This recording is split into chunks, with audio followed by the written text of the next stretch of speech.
Fala galera, eu sou o professor Asli de Sociologia e sejam muito bem-vindos ao EXP Resolve, um projeto massa do Explicae, feito e pensado exatamente para a sua necessidade. Sabe aquela dúvida que você teve naquela questão específica? Cara, pode ficar tranquilo. Aqui a gente vai responder todas as questões do Enem de 2009 para cá. E é pensando nisso e explorando cada possibilidade que o Enem pode cobrar de vocês que nós trouxemos a cada vídeo uma possibilidade de prova, uma possibilidade de teste específico aqui nesse sentido. E logo no vídeo de hoje, nós temos uma questão do Enem 2016, de terceira aplicação, que é muito, muito importante. E eu já chamo a sua atenção para um determinado aspecto logo de cara. Cuidado com textos. Professor, como assim? Óbvio que tem que ter cuidado com texto. Porque existem, na verdade, vários tipos textuais, ou várias formas de linguagem. Uma linguagem verbal, não verbal, ou uma linguagem mista nesse sentido. Eu falo nesse ponto porque inúmeros alunos, não sei se é o seu caso, por exemplo, mas inúmeros alunos têm dificuldade de interpretar um quadro, interpretar uma tirinha. Quando o texto é direto, é até mais fácil. Mas muitas dessas tirinhas, como é o caso dessa daqui lá do Malvados, ela carrega um quê de ironia, que é imprescindível, por exemplo, para você resolver a questão ou ficar atento nesse ponto. Então, as tirinhas têm um quê de ironia, tem um quê de subjetividade, de metalinguagem que pode ser imprescindível para vocês. Então, aqui logo de início você tem quadrinhos dos anos 10. Não gosta de TV, Ana?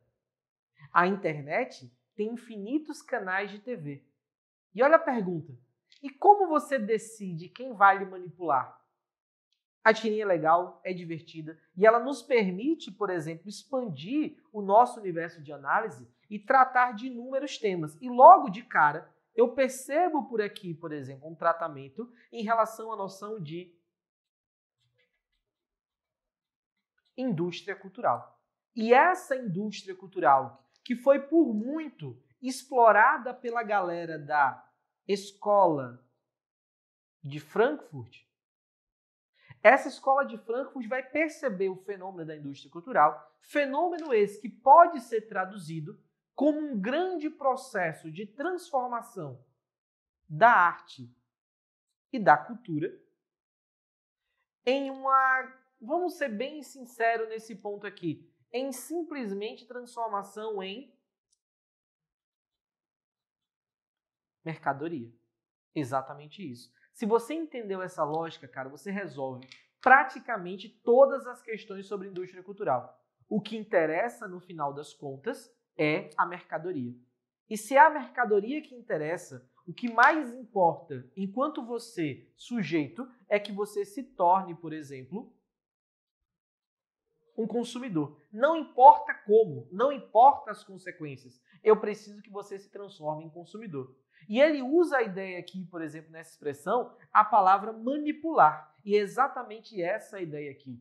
Eu percebo que quanto mais manipulável você se torne, mais fácil é de converter você de sujeito, e aí normalmente a gente pensa na língua portuguesa, sujeito, como aquele indivíduo que pratica ou sofre ação.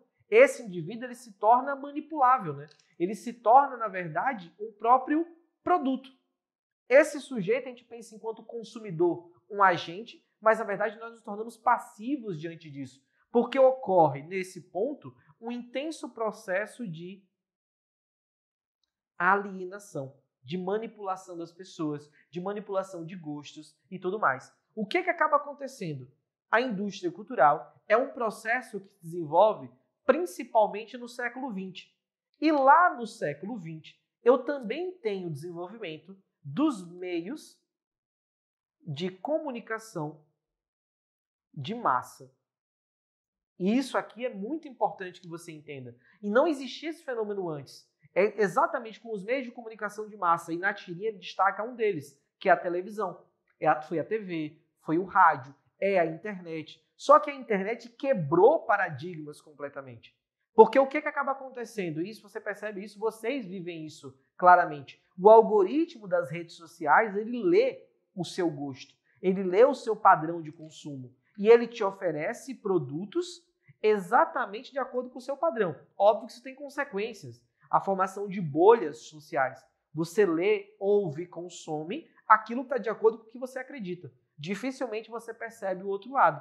Mas a internet fez muito disso. A internet quebrou a hegemonia e o monopólio, por exemplo, da TV. Porque na TV você assiste, você consome exatamente o que aquele canal quer que você consuma. No horário estabelecido. Olha, naquela hora vai passar tal programa que vai fazer isso, isso e isso. Você não tem escolha, você simplesmente se senta e consome. O que foi que a internet revolucionou? Aquela ideia, por exemplo, do just in time. Aquela ideia, por exemplo, que vocês usam bastante. A noção do on demand, sob demanda. Eu estou pagando? Estou. Então eu consumo, por exemplo, vários serviços de streaming fazem isso o tempo inteiro. Eu consumo o que eu quero na hora que eu quero. E como eu tenho uma grande diversidade de produtos, eu posso consumir outros diferentes. Eu vou naquilo que me interessa mais. É no serviço de streaming. No YouTube eu vou atrás do canal que me interessa. Então eu tenho de certa forma, olha lá, por exemplo, a questão da autonomia.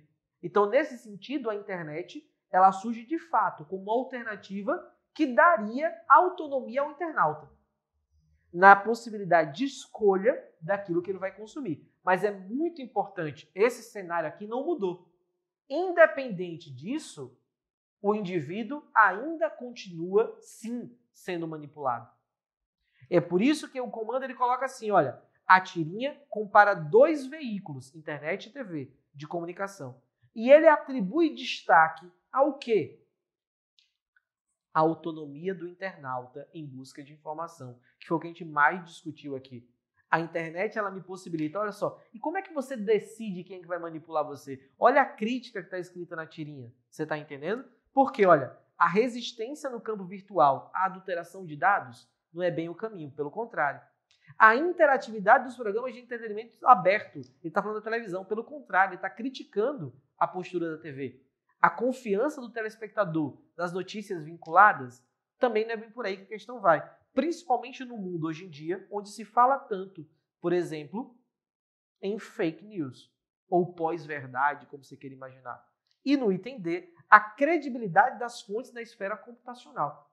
Ele fala em manipulação, mas eu tenho uma maior possibilidade, pelo menos em tese, uma maior liberdade de escolha daquilo que eu vou estar consumindo. Beleza? Galera, esse é o nosso recado de hoje. Espero que vocês tenham curtido o vídeo. Gostei muito de estar com vocês aqui e a gente se vê logo logo. Valeu?